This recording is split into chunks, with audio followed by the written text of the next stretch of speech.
que es situaciones jurídicas, que seguramente ustedes ya lo conocen por sus cursos anteriores, ¿no? De acto jurídico, de persona, ya lo han visto.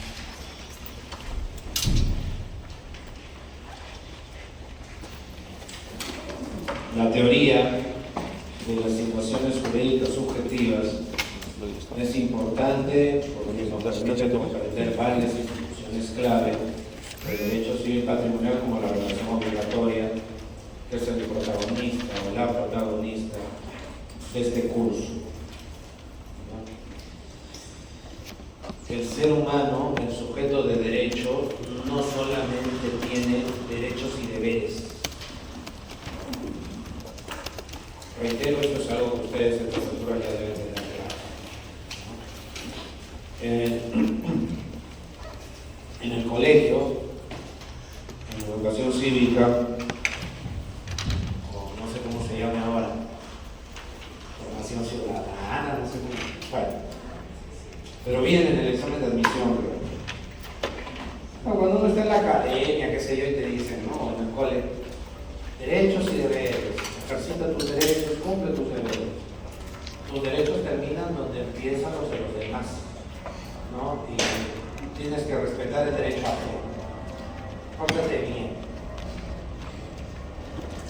Bueno, eso es una aproximación ultra elemental, ¿no?, al tema de la teoría de las situaciones jurídicas. Los ciudadanos, los sujetos, tienen más situaciones jurídicas subjetivas. El derecho y el deber son las principales, pero no las únicas. Hay una gran diferencia en eso. Yo no estoy diciendo, y de ninguna manera es de recibo, que se diga que los derechos y deberes son las únicas situaciones, ni a patadas. Son las más importantes, sí, pero no son las únicas. Hay muchas otras situaciones jurídicas. Profesor, pero si usted dice que los derechos y deberes son las situaciones más importantes, ¿por qué son las más importantes? Son las más bacanas, tienen la estructura más alucinante. ¿Por qué? ¿Por qué son las más importantes? ¿A qué se debe? ¿Quién dice? Bueno, son las más importantes por un puro y crudo criterio cuantitativo. En el ordenamiento jurídico lo que más abunda son derechos y deberes, por eso. Tú abres una constitución, abres el código civil, miras una ley, etcétera, etcétera, etcétera, sacas el estatuto de San Marcos, lo que más vas a encontrar son derechos y deberes. Por esa razón, el derecho y el deber son las situaciones más importantes, las que han concitado más atención por parte de la doctrina. Son las situaciones más estudiadas,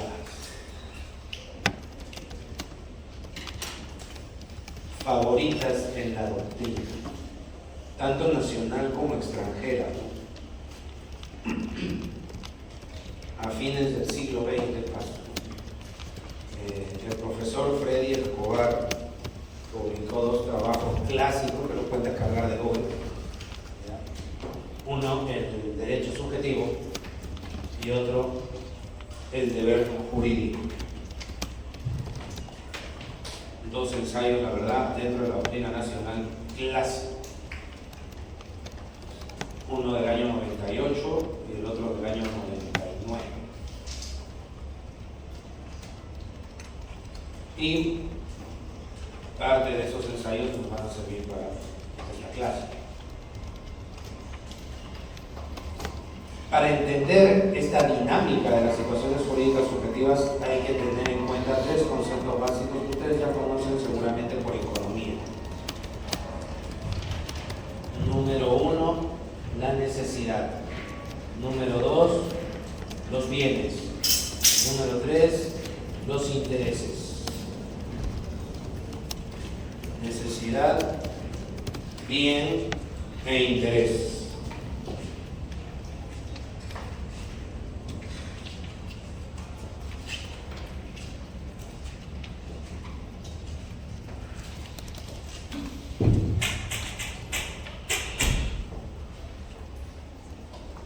Buenos días.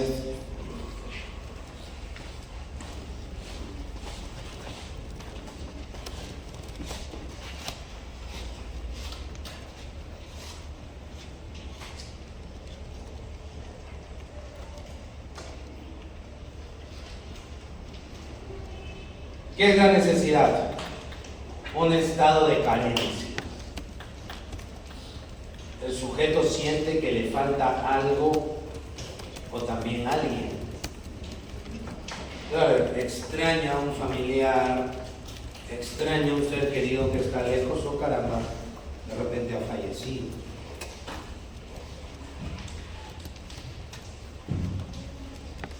El hambre, la sed, el frío son estados de carencia.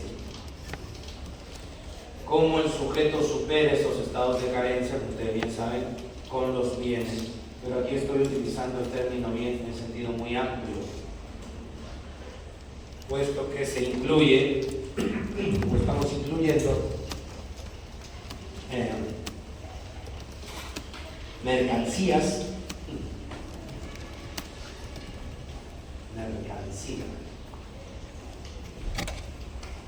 ¿y qué más? Servicios. A Juanito le duele la muela,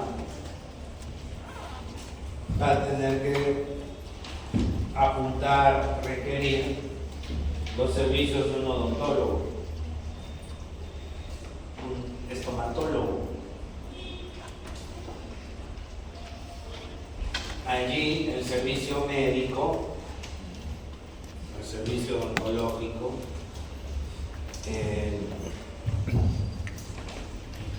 va a ayudar a superar la necesidad. Si la persona tiene sed, el agua. Si la persona está un poco mal, el medicamento, etc. El interés es el vínculo entre el sujeto necesitado y el bien. El interés es el vínculo entre el sujeto necesitado y el bien. De esta manera, el interés va a darse o va a estar en función de ¿qué? De las necesidades. Claro, si tiene sed, no le va a interesar mucho un lomo saltado. Si tiene hambre, está hambriento, un vaso con agua, una gaseosa no le va a llamar mucho la atención. Si vamos a una feria de libros, todos los que estamos acá, nos va a interesar más el stand seguramente de derechos y social. El stand de, no sé, de temas de ingeniería, de geometría, matemáticas, ingeniería, ¿no? Arquitectura, no nos va a llamar mucho la atención. No vamos a estar tan interesados porque esa mercancía no se vincula a nuestras necesidades. Las necesidades van definiendo los intereses. Ahora, como ustedes bien saben, como harto sabido es, como harto conocido es, ¿qué pasa?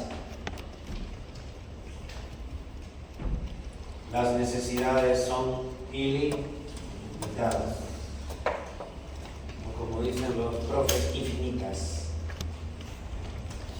Y los recursos son escasos, los bienes escasos. Por eso la clásica definición de economía, la administración de los recursos escasos frente a las necesidades ilimitadas.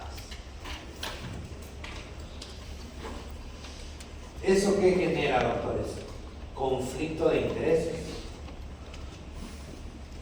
Porque no hay bienes suficientes para satisfacer, para atender todas las necesidades, ¿no? Nada que ver. Bueno.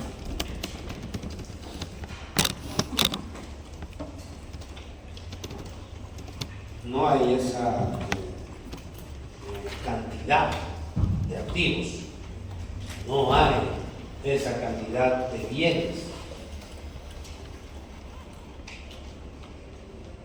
De esta manera van a darse intereses incompatibles. Los intereses pueden chocar, por decirlo de alguna manera, entre sí. Más de un sujeto va a tener el mismo interés sobre un bien.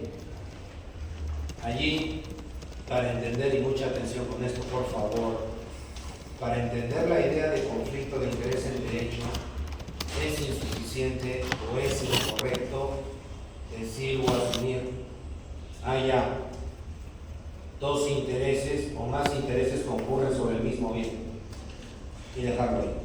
Conflicto de interés es cuando más de un sujeto está interesado en el mismo bien. Eso está muy impreciso. ¿Por qué? Porque ese interés o esos intereses pueden ser ¿qué? Compatibles entre sí. Imagínate que dos personas están pasando por la calle y ven en venta y una quiere comprar, la otra quiere alquilar. ¿Eso es incompatible? Compatible tranquilamente. El conflicto surge cuando los intereses son incompatibles, esto es, atiendes un interés y el otro, ¿qué pasa? Queda excluido, sacrificado.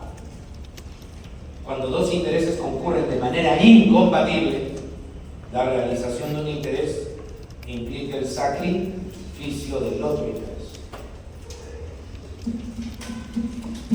Entonces no basta con decir los intereses concurren sobre el mismo bien.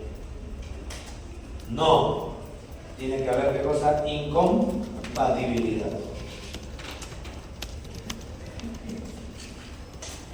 Y cuando tenemos esa incompatibilidad, ¿quién va a venir a solucionar?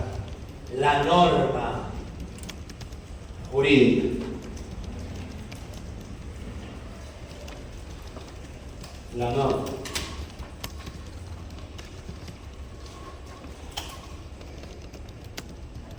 La norma va a solucionar el conflicto.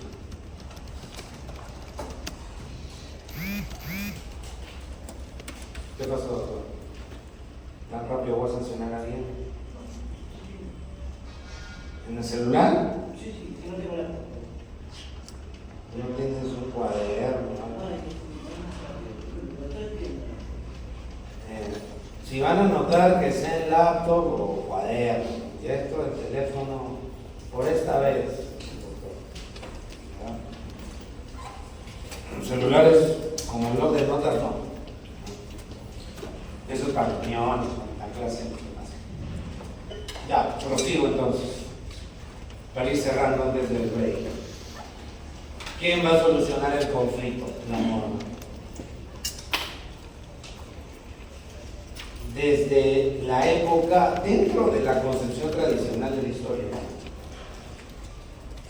desde la época en que el ser humano pues se desarrollaba, era nómada, la época de los cazadores recolectores, ¿no? El paleolítico, ¿no? Siempre había una norma.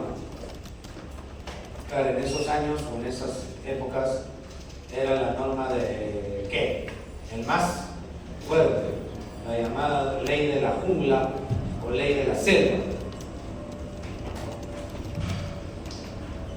La ley de la jungla o la ley de la selva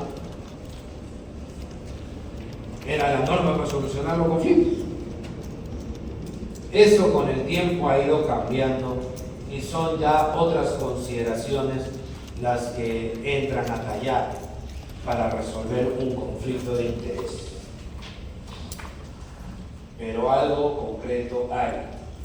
El hecho de que venga una norma a solucionar un conflicto de interés no hace que la escasez desaparezca.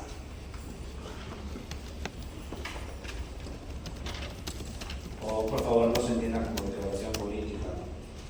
Pero estoy diciendo algo demasiado obvio. Porque cambien la norma, los bienes no se van a multiplicar. El legislador, con todo respeto lo digo, no es Jesús. Vamos a multiplicar los panes y el pescado. Eso no. Eso es un milagro, pero no ocurre con el legislador, que es un simple ser humano. Ya, una norma para acabar con la escasez, pero es un absurdo.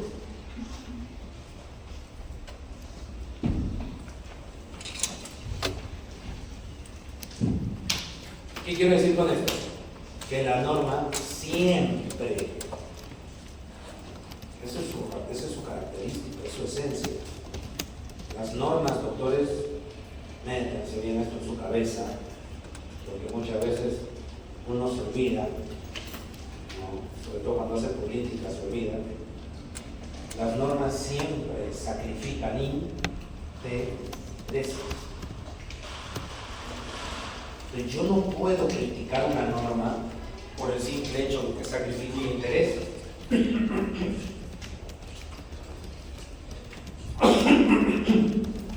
Eso es como pretender decir que el limón está malo por ser ácido.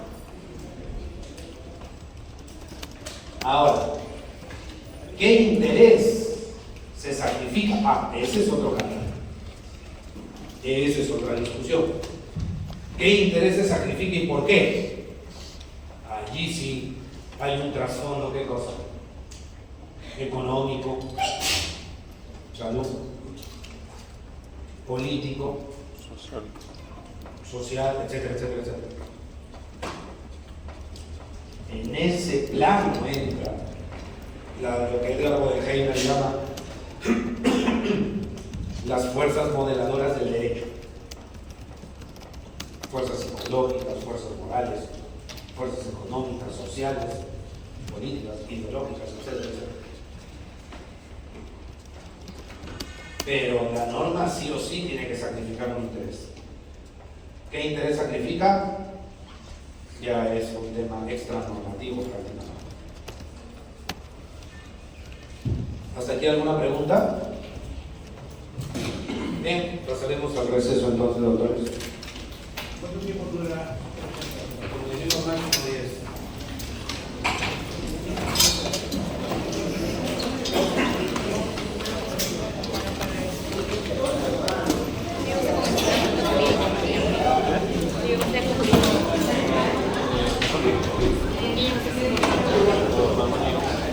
¿Qué aprendiste? Pero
Ya.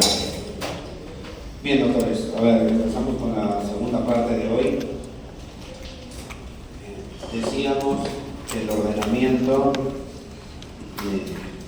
va a identificar ciertos conflictos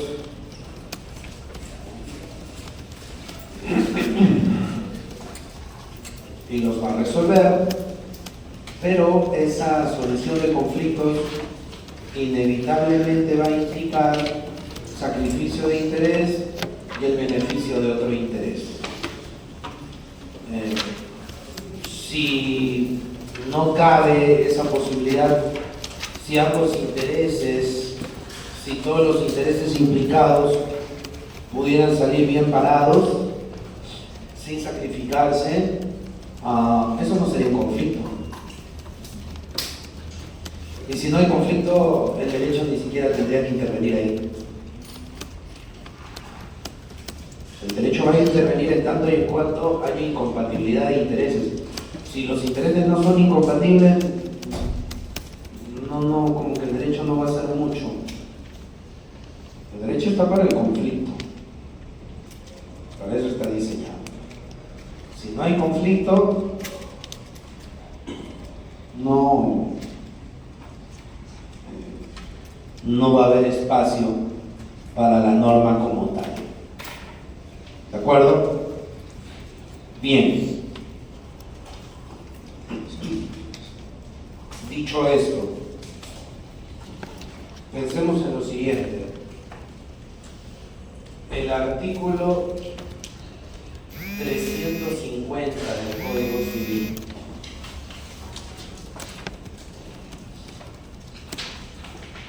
contiene un supuesto bien curioso. Es una norma de un contenido casi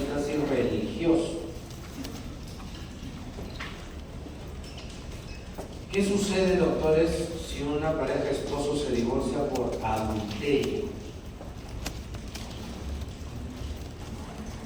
El adúltero no se vuelve a casar. La víctima del adulterio de repente rehace su vida con otra persona. Además, se casa con la otra persona. Pero el adúltero no se casa con nadie.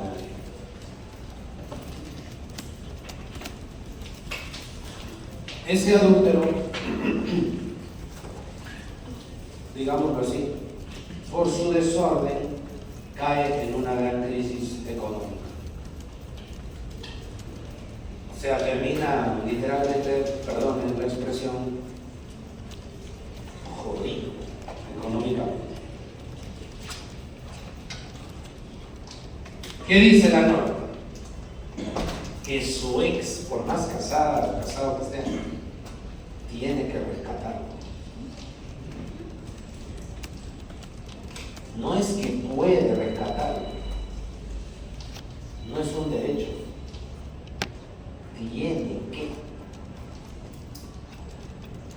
Entonces, una regla de esa clase evidentemente tiene una inspiración ético-moral.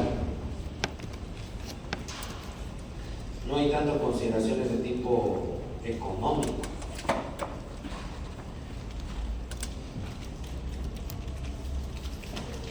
Ahora, cambio de supuesto. Una pareja de enamorados. Son enamorados desde la, no sé, imagínense, desde la pre, desde la academia. Sin alusión personal, no estoy aludiendo a nadie. Ingresaron juntos, cachimbos al mismo tiempo. Toda la universidad juntitos.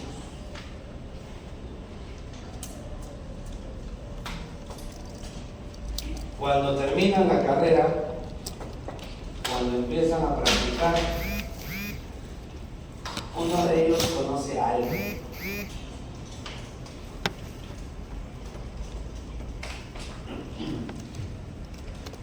Y bueno,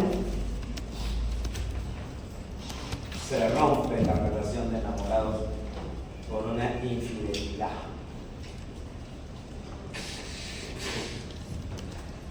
Imagínense, ¿no? Es Juanito y Juanita, juntitos desde los simulacros de admisión. Cuando ya están ejerciendo o haciendo sus prácticas profesionales como egresados, Juanito conoce a Débora Bárbara y la canción.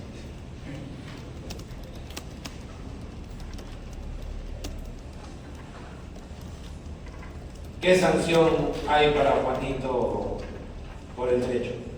Ninguna. No pasa nada. ¿Ella le puede reclamar algo? No. ¿Por qué? Porque no hay matrimonio ni promesa de matrimonio. El matrimonio para el ordenamiento tiene un peso enorme. Entonces, doctores, ese es un ejemplo, ¿no?, de cómo cierto tipo de consideraciones influyen para el diseño de las normas de las reglas.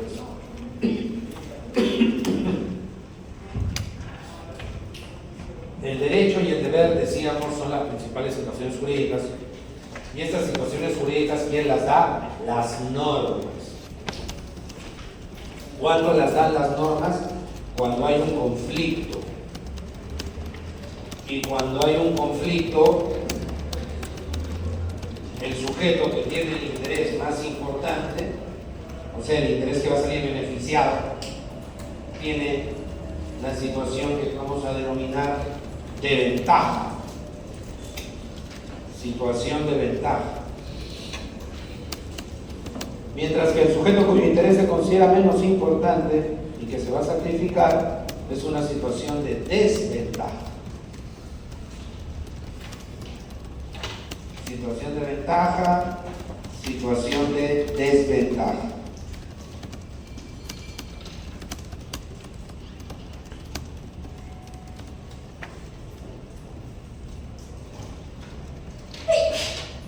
Salud.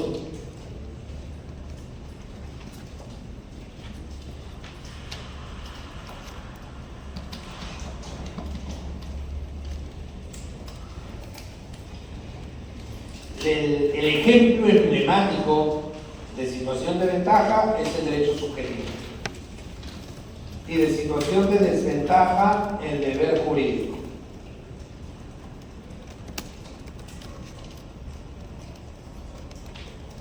Hasta aquí entonces, ¿qué podemos ir dándonos cuenta? Que la situación jurídica es una posición específica del sujeto frente a un conflicto.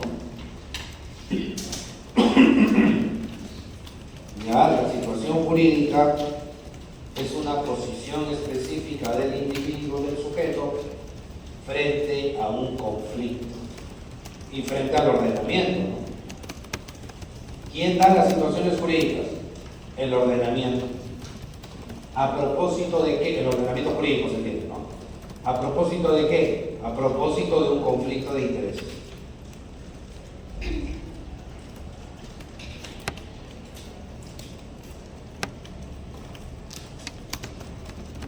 ¿De acuerdo? A propósito de un conflicto de intereses.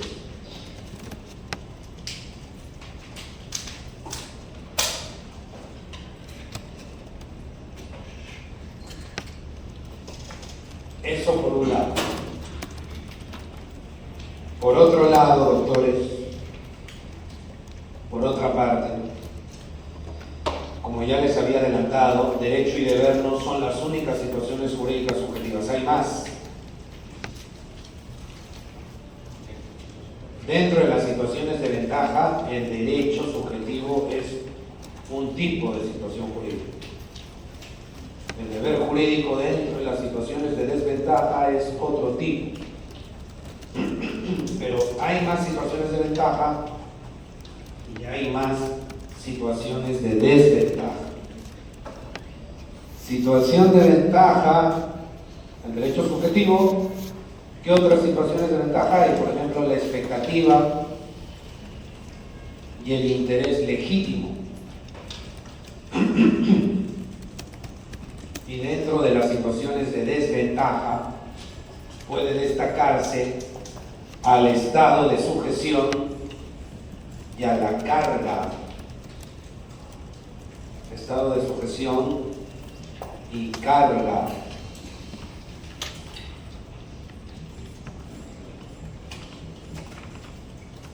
Vamos a acercarnos un poco a estas situaciones jurídicas ahora, con cargo a terminar la siguiente sesión. El derecho subjetivo, doctores, tiene a su vez tres tipos: derecho real, derecho de crédito, derecho potestativo. Repito, derecho real, derecho de crédito, derecho potestativo.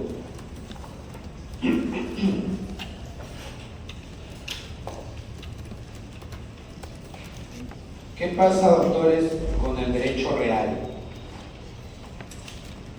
El derecho real, como derecho subjetivo que es una facultad de obrar para realizar un interés.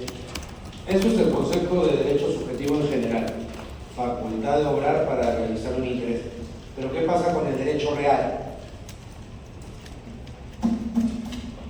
No se vaya a pensar que así como existe el derecho real, existen derechos irreales o imaginarios, porque quizás alguien se acuerda ahorita de matemática, de decir, profe, existían los números reales y los números imaginarios. No, ya, nada que ver, no va por ahí. Real viene del latín res, con S, ¿ya? ¿Qué significa cosa?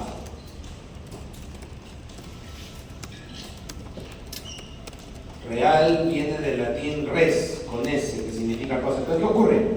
Que la facultad de obrar, la facultad de actuar recae sobre una cosa, recae sobre un objeto.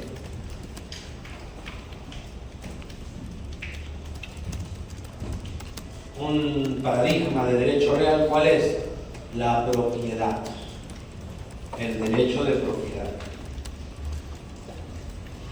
El sujeto tiene una facultad de actuación sobre una cosa, sobre un medio, y puede hacer y deshacer, puede desplegar una serie de actividades sobre esa cosa.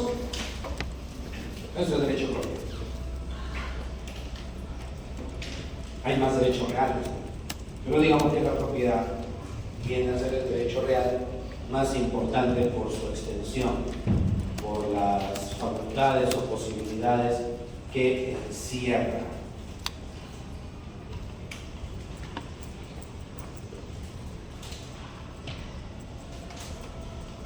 Eso por un lado. Por otro lado,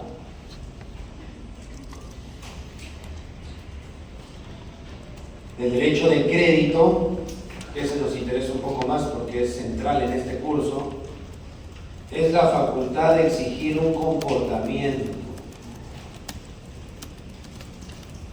Facultad que consiste en poder exigir un comportamiento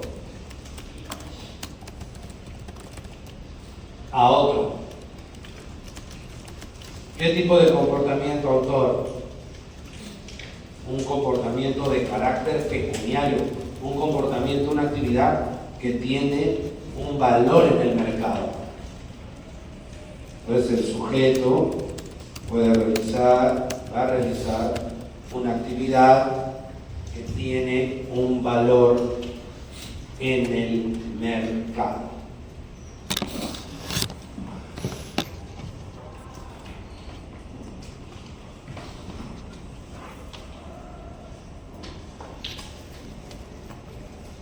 Ahora, doctores, si el sujeto va a realizar una actividad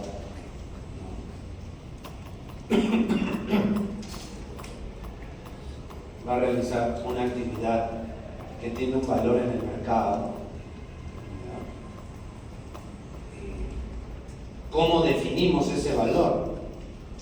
¿Cuándo sabemos que tiene un valor en el mercado o no? Ya vamos a ver eso cuando estudiemos la estructura de la obligación propiamente. Pero de momento, el derecho de crédito implica poder exigir una actividad que tiene un valor pecuniario, que va, por ejemplo, a poder exigir la entrega de una suma de dinero hasta poder exigir la realización de un servicio. El crédito no se reduce a plata, entonces. No es a pensar que el crédito solamente se refiere a dinero o moneda. El crédito abarca cualquier actividad que tenga un valor de mercado. Insisto, cualquier servicio.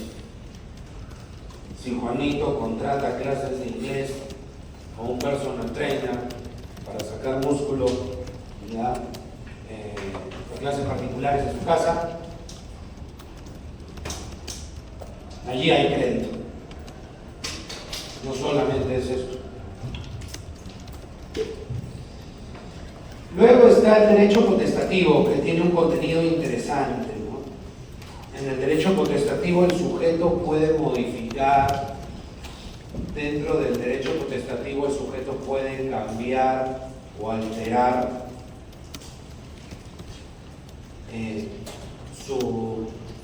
la esfera jurídica de otro libremente. Repito, insisto, el sujeto puede alterar, puede cambiar, puede modificar la esfera jurídica ajena. ¿Qué cosa debemos entender por esfera jurídica? Toda la gama, todo el abanico de situaciones de ventaja y de desventaja que tiene un individuo.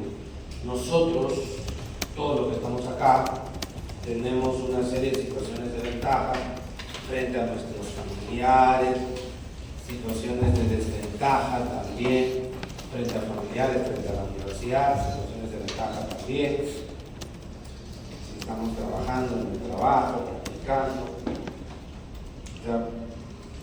en fin, hay una amplitud significativa.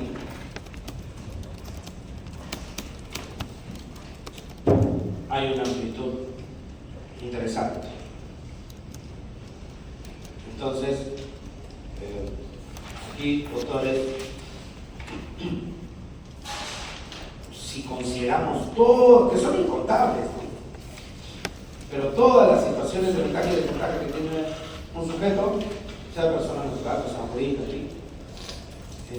A eso le podemos denominar esfera jurídica. Cuando yo puedo cambiar, alterar la esfera jurídica de alguien de manera unilateral, cuando podemos cambiar, modificar, repito, insisto, la esfera jurídica de alguien sin problema, ¿qué cosa vamos a decir? Ok, aquí tenemos un derecho potestativo. Un sujeto puede alterar la esfera de otro unilateralmente, sin pedirle permiso o autorización. Ejemplo, dos ejemplos. En el caso, doctores, nuevamente lo que estábamos hablando hace un ratito, el divorcio por causal del adulterio. Allí, ¿qué cosa se puede observar? En el divorcio por causal del adulterio, se va a poder ver que el adúltero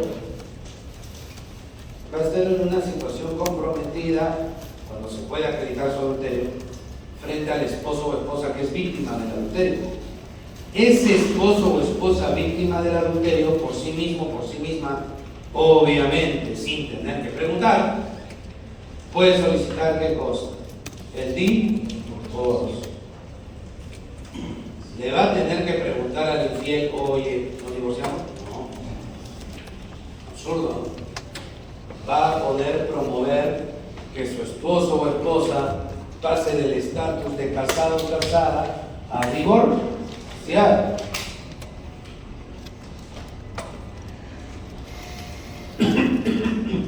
¿Va a tener que pedir permiso? No. Ese es un ejemplo de derecho potestativo. ¿Dónde más tenemos derecho potestativo? En acto jurídico. En la anulación, la anulabilidad por dolo. ¿Qué pasa en el dolo? Hay una suerte de estafa, ¿no? ¿Recuerdan? Un sujeto engaña al otro para conseguir la celebración de un acto o negocio jurídico. El engañador, el timador, va a tener un derecho potestativo, o el que va a tener potestativo es el engañado.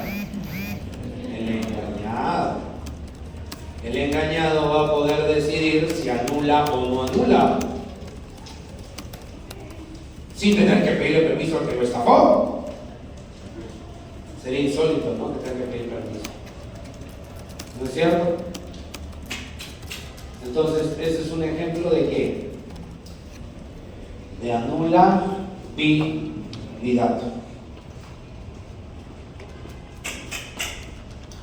Y de derecho potestativo. ¿Sí o no? En el caso del testamento, en este caso el padre que tiene dos hijos y que en términos de que sea testamento le corresponde a cada uno, el padre puede decidir por acto potestativo de que solamente le corresponde a uno la totalidad de su cliente. Bueno, le puede dejar el tercio de libre disposición a uno de ellos, pero existe lo que se llama la legítima, que no puede ser alterada y que por ley sí o sí los 2/3 no disponibles, si solo tiene 2 hijos, 1/3 para uno, el otro tercio para el otro, y el último tercio se lo puede dar a alguno de ellos como quiera. Potestativo, bueno, sí, podría entenderse como una suerte de potestativo que puede disponer libremente del tercio de libre disposición. Doctor, y en el caso de degeneración, puede pasar, pero conforme al Código Civil, ¿verdad? Así es un supuesto de derecho potestativo también.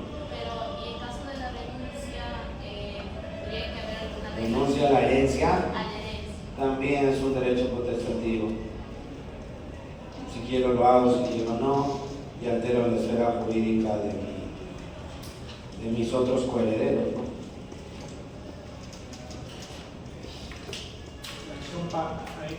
Y la acción pauliana también entra. También, porque el acreedor de él depende libremente si genera la identificación o no. Si quiere lo hace, si quiere no lo hace. Y si se dan las condiciones, se va a dar la identificación, sí o sí. Y va a alterar la esfera de otros. Porque el sujeto el deudor que ha celebrado el acto de disposición, va a ver que su acto deviene en qué? En ineficaz. Doctora, ¿puedes pasar la voz?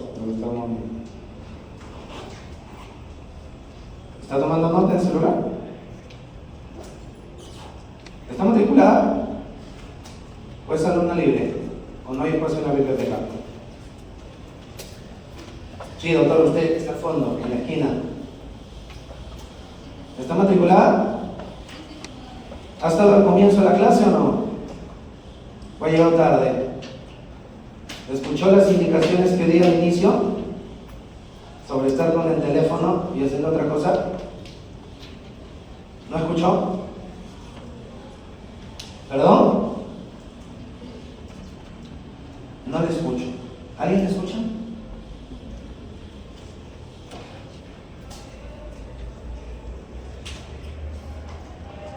¿Estuviste al comienzo, doctora, o no? Si busco tu nombre en la lista, ¿te voy a encontrar?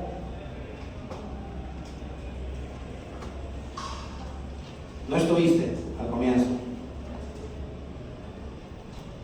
Ya el delegado, el doctor Edgar, va a dar unas indicaciones. Ya, si has llegado tarde, bueno. No se puede estar haciendo otra cosa en clase. Si no, voy a penalizar. Voy a bajar puntos. Y si no les gusta, si quieren estar chateando en clase, tienen que irse con otro cosa. ¿Ya? Gracias. Bueno, regresando, los ejemplos que han dado sus compañeros son buenos ejemplos de derechos potestativos. ¿Ya? El derecho potestativo está en varios escenarios, como la acción pauliana, la desheredación o la renuncia de la herencia, etcétera, la anulabilidad, etcétera, etcétera. Están buenos los ejemplos que han dado. De más, ¿no? En ejemplos. Bien, la expectativa, que en el argot jurídico tiene una denominación bien, ¿cómo decir?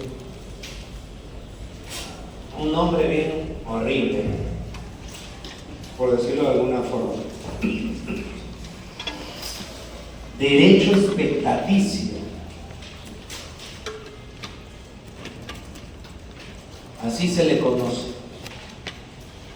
Derecho expectaticio. Ah, sí, qué horrible.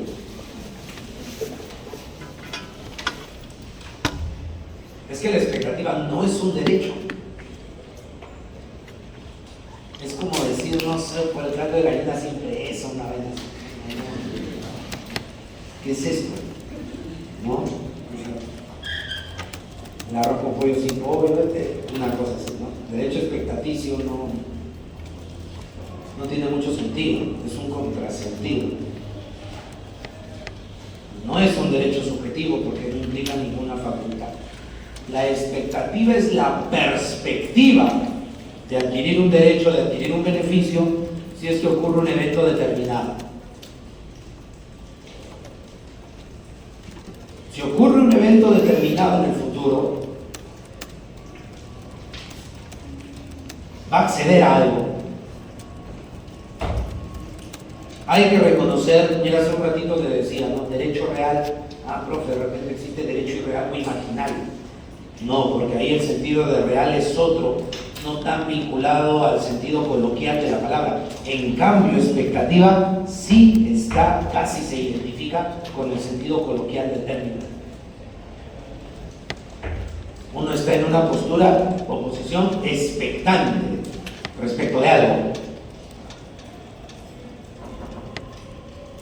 ¿De acuerdo? Eso es la expectativa. Entonces yo tengo la perspectiva de obtener un beneficio. El beneficio de hecho no lo tengo actualmente. Actualmente no lo tengo. Lo puedo tener si es que ocurre un evento determinado. Ejemplo.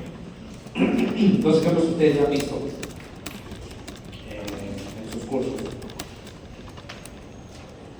A ver, en el testamento, profe, no llevo sucesiones. Es un ejemplo súper conocido. Por lo que han dicho acá hace rato, ya están. Una persona se entera, Juanito se entera, y en el caso de Juanito, sus papás y sus tíos todos están vivos. Juanito se entera que su abuelo lo ha puesto en su testamento.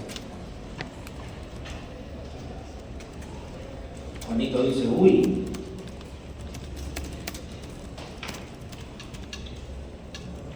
mi abuelito me puso en su testamento.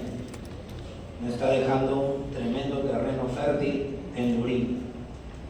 Eso vale tranquilamente algunos millones de soles. Ya me solucionó la vida. Dejo la facultad.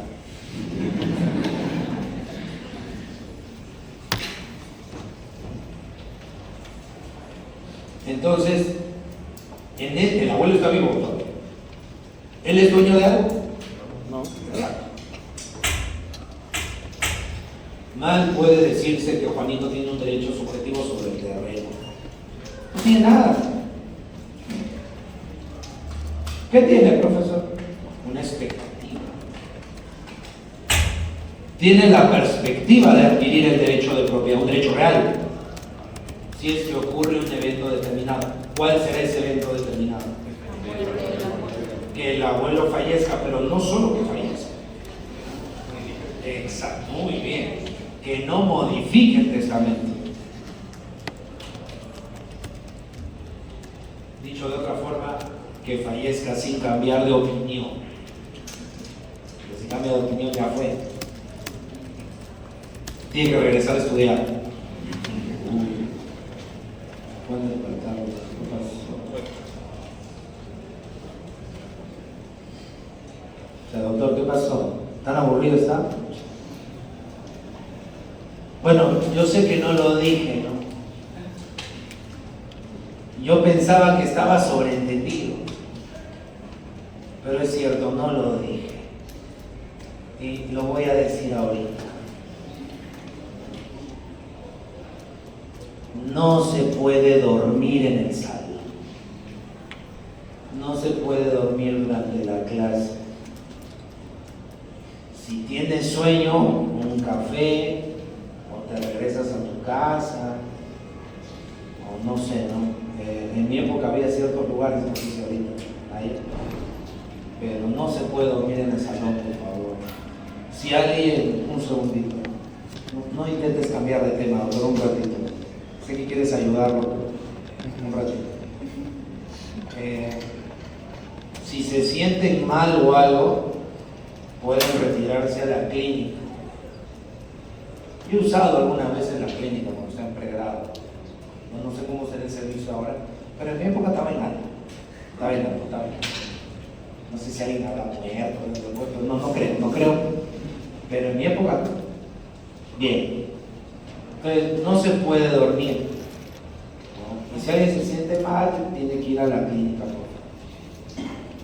Entonces, si alguien se queda jato,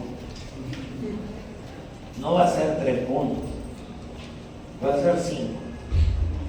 Entonces, Edgar, por favor, anota eso. Voy a traer la almohada.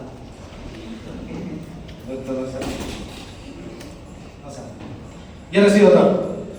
Así, una pregunta por desconocimiento que involucra un poco el tema penal, pero más que todo quiero saber el tema civil de esto. O sea, si en el testamento la persona que está dentro de mata a la persona que lo ha colocado, termina su condena, ¿ya? ¿Todavía tiene el derecho para recibir lo que decía en el testamento? Ese es el clásico ejemplo que está en el Imperio de la Justicia de Ronald Gold. Bueno, en el caso peruano se da el supuesto de la indignidad y los otros herederos pueden excluirlo. Señor juez, esto es un asesino, un maldito. ¿Cómo va a recibir herencia? Y lo excluye. Ahora, si lo intentó matar, no pudo y lo perdonó, ¿puede perdonarle y dejarle bienes? Sí. Entonces sí está permitido. Tiene que perdonar. Porque si no está ahí la causal de desheredación. Gracias por la pregunta. En el caso de desesperación, sé que de las causales tiene que haber una sentencia firme. Mientras no haya esa sentencia firme, podría todavía el testador decir que Sí, claro. En el supuesto que te condene, yo creo que no. Hasta en eso yo te digo. Pero tendría que estar especificado.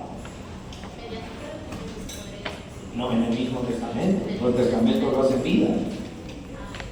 Claro. Ahora, si no se soluciona al momento hasta que muera, va a estar medio complicado. Va a estar la cosa. Bueno, regresando. Bueno, yo no he visto ni un solo caso de perdón, por si acaso. Eso no. Es teórico. No pasa. Digo, si ha pasado por ahí, no lo he visto. Si alguien encuentra una jurisprudencia de eso, que no sé, ya vemos cómo lo relacionamos con el curso, puede tener ahí una nota interesante. Sí, dependiendo del interés de la casación que se encuentre, hay una nota adicional, por si acaso. Ya, regresando. Eso es la expectativa. Antes de hablar del interés legítimo, vamos a las otras situaciones jurídicas en estos minutos finales de esta sesión. A ver. 1. El deber jurídico.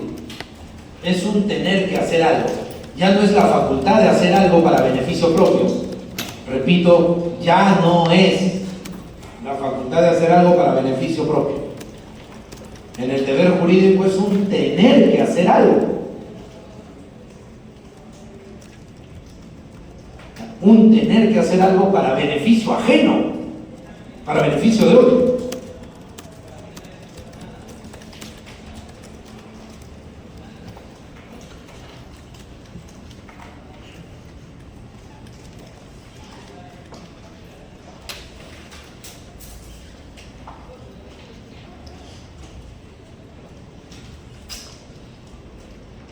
Entonces, esa es una, digamos, una opción.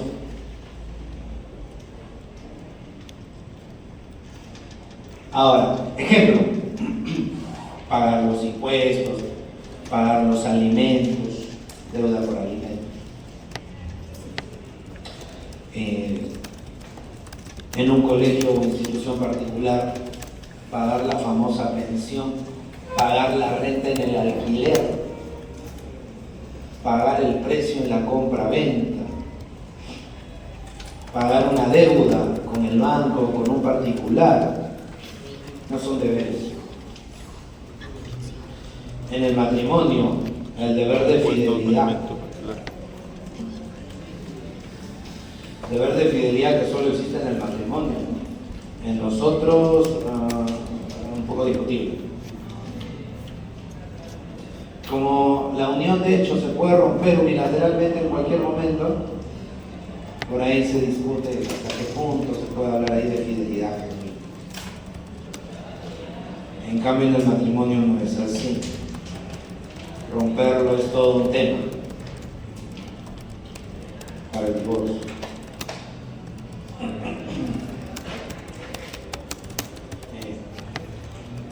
Eso por un lado. De otro lado, doctores, Los deberes pueden ser positivos o negativos. ¿Qué es un deber positivo? Cuando tienes que desplegar una conducta, cuando tienes que desplegar un comportamiento. Deber negativo, abstención. Abstención. Esa es la palabra clave. ¿La tuna ha venido?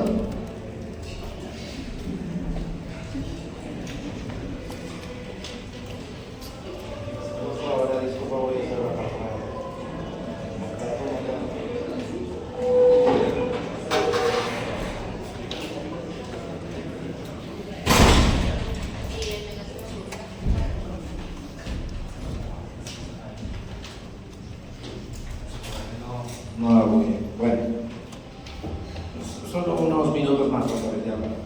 Disculpen si hace calor. Bueno, en la siguiente clase, caballero, van a tener que abrir toda la ventana porque ya saben que va a estar cerrada. Decía, el deber negativo es la abstención. Ejemplo, los llamados profesores a dedicación exclusiva, que en algunas universidades los hay. Por ejemplo, un profesor a dedicación exclusiva acá en San Marcos no puede dictar en otro lado. No puede. Lo llaman de una universidad. Oiga, doctor, para que dicte tal cursito. No debe aceptar. Tiene que negarse. Tiene que abstenerse. No puede. Ese es un ejemplo de deber negativo.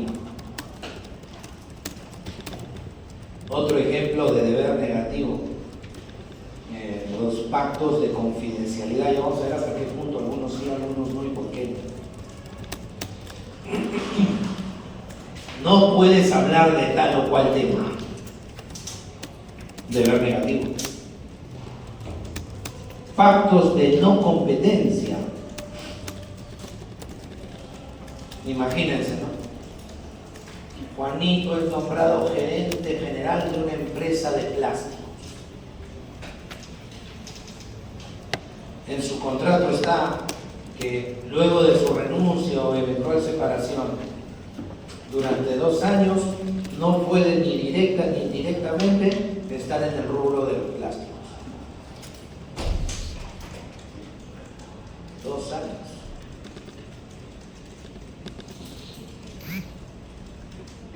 Entonces, eso es un problema. Aquí aplicaría también el contrato de factoría. ¿Cómo así? Por lo que tengo entendido, hay un contrato específico, no por si era de factoría, en el cual una cadena multinacional le vende a una persona natural una marca y debe tener cierta distancia entre sí. Por ejemplo, ¿no? Un KFC de San Miguel y otro KFC en Puerto Libre, pero tienen que estar distanciados en mínimo 1 kilómetro para no alterar el interés monetario. Pues, Ya, eso es franquicia. Factoring es otra cosa que se vincula a un tema que vamos a ver en el curso, que es cesión de derechos. Y ahora el factoring ha dado mucho que hablar por esta crisis del llamado facturero, que es la empresa que parece que ha metido en problemas a sus clientes. Pueden también, por favor, Edgar, lo registras. Si es una noticia de interés vinculada al curso, como el caso de facturero, también puede ser materia del trabajo grupal. Porque facturero todo es cesión de derechos, y es el factoring. Vinculado, muy vinculado a la cesión de derechos. Regresando al tema de la franquicia. Claro, hay una serie de deberes negativos. No puedes hacer esto, no puedes hacer lo otro, no puedes hacer aquello. Y no solo la franquicia de KFC, ¿no? Franquicia, por ejemplo, imagínense de los salones de belleza o o de las barberías, Montalvo. Un poquito complicado que puedan meter ahí a un practicante. Tiene que ser alguien con experiencia. Y así está establecido. De repente la señora Juanita que tiene su salón, no sé, Carmelito Unisex, ahí puede ella meter a quien le da gana. Pero si ella se afilia y pone un Montalvo, ella va a ser más complicado. ¿No? Sí, quiero hablar acerca del ejemplo que usted acerca del profesor exclusivo de la universidad. Esto yo pienso que también puede ser un deber jurídico positivo, el cual sería el hacer algo que sería solo enseñar y formarlo, y también con un lado negativo que sería el enseñamiento universitario. Están los dos, en todo caso. Claro, en una determinada situación, en una determinada relación, puede haber una variedad, un ramillete de situaciones de ventaja y de desventaja. Y tranquilamente, en efecto, como bien adviertes, deberes positivos y deberes negativos. Por ejemplo, todos los que estamos acá, bueno, ustedes como futuros abogados, abogadas, y quien habla como abogado, una de las cosas que no se suele mencionar,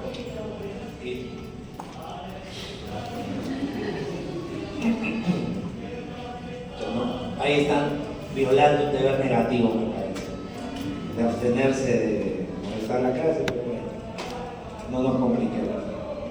Yo recuerdo que en la X ponencia, en X lugar, empecé a hablar de este tema, doctor.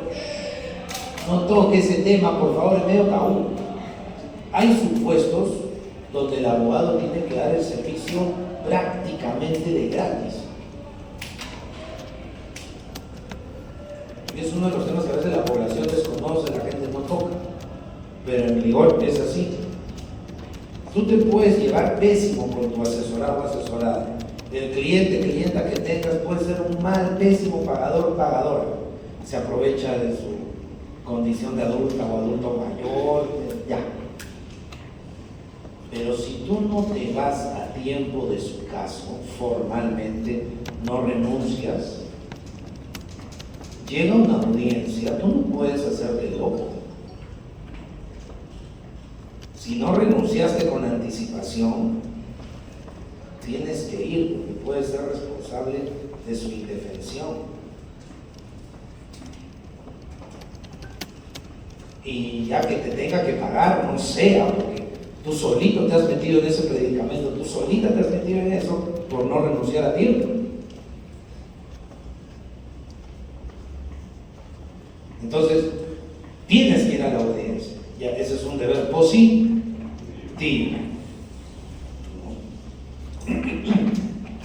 Entonces, estos deberes positivos y negativos están por todos lados. Luego está el estado de sujeción, doctores. Pero bueno, en estado de sujeción me iré a quedar. Ya la siguiente sesión vamos a estar con las PPTs y los plumones que no me los dejaron ahí. Bien, doctores, un placer y ya nos estamos viendo la próxima semana. Gracias.